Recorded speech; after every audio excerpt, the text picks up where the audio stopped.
Hey gang, how you doing? It's Jonathan again from Tailhunter International. It's time once again for the Mexican Minute La Paz video fishing report, and we're here in La Paz, Baja, Mexico, and this is going to cover all of the fishing action for this past week of the 3rd to the 10th of June 2018. Listen, normally if you've been watching our reports, you know that I usually do these out on the beach behind me, but I got a little bit of a late start today. There's a kids party going out there. I tried to do the fishing report on the beach for you, but you know, there's nothing quite as unnerving to parents as a strange guy running around in a kids party with a video camera out there, so I thought I'd better come inside. And besides, as I'll talk to you about a little bit later, it's a little hot outside, and it's nice to be in the air conditioning for once. So thanks for tuning in, thanks for taking the time, and let's get into it because there's a lot to tell you. We've got a lot of fish to talk about because, well, the tuna showed up.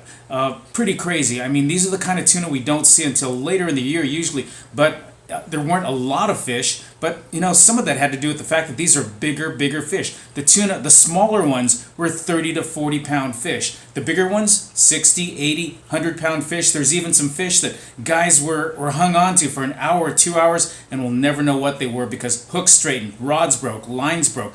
These were incredible quality sized fish, and they showed up at the north end of Suralvo Island. Now, it's a long way to run from Las Arenas up to the north end of the island, but well worth it. What we had to do is get out there early, get some mackerel because that's what these fish wanted to eat.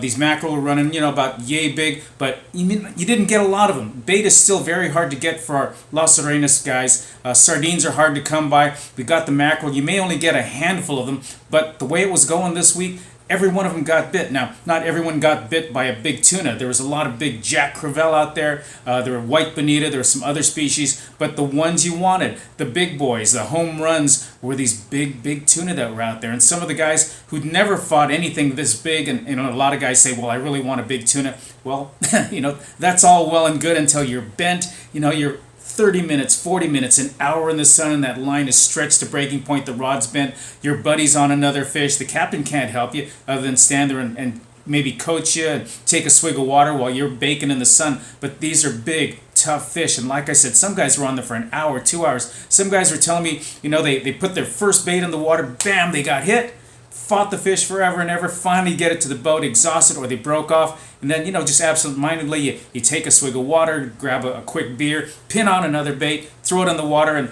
da-da-da, whoa, you're hit again, and on they were another for an hour or two. Some guys, after one fish, were going, you know what, that's it. That's, you know, I got to be careful what I wish for because these were bigger quality slugger-type tuna. Take a look at just some of these pictures, and that'll give you an idea.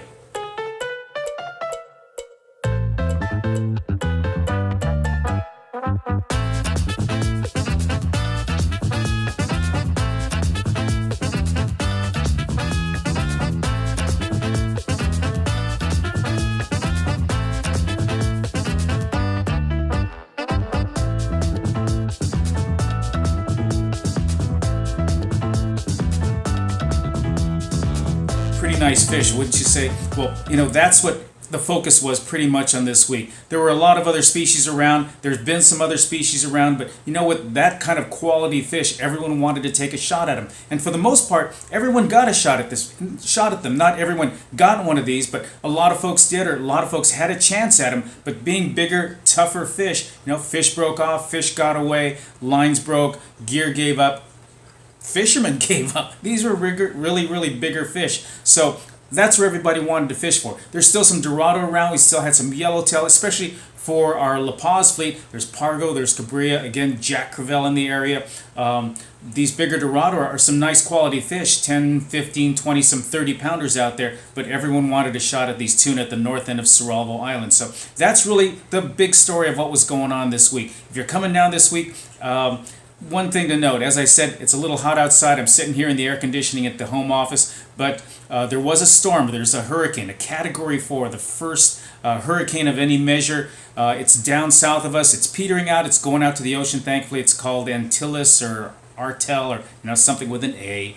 But it's burning out, but it did bring some clouds in. The humidity has gone up tremendously. Temperatures right now, 98, 99, tickling the hundreds during the daytime. Nighttime it cools down with our Coromel breezes down to about 78, 79. But there's another storm behind it that we're keeping a close eye on. It's called Bud. It's another hurricane, or at least a tropical storm. It's again way far south of us, but it might bring us a few sprinkles later in the week. It looks like maybe some morning showers, and then the sunshine will come back. But I'm really keeping an eye on the wind that it may or may not bring. So that's supposed to hit us maybe Thursday or Friday, but that's a number of days away. A lot of things can change before now and then, so we'll keep an eye out. We'll keep you posted. Thanks for tuning in. That's going to do it for your Mexican Minute La Paz video fishing report for the 3rd to the 10th of June 2018. Hope you're having a great week. This is Jonathan for Tailhunter International and your Mexican Minute La Paz video fishing report. God bless. Take care of each other.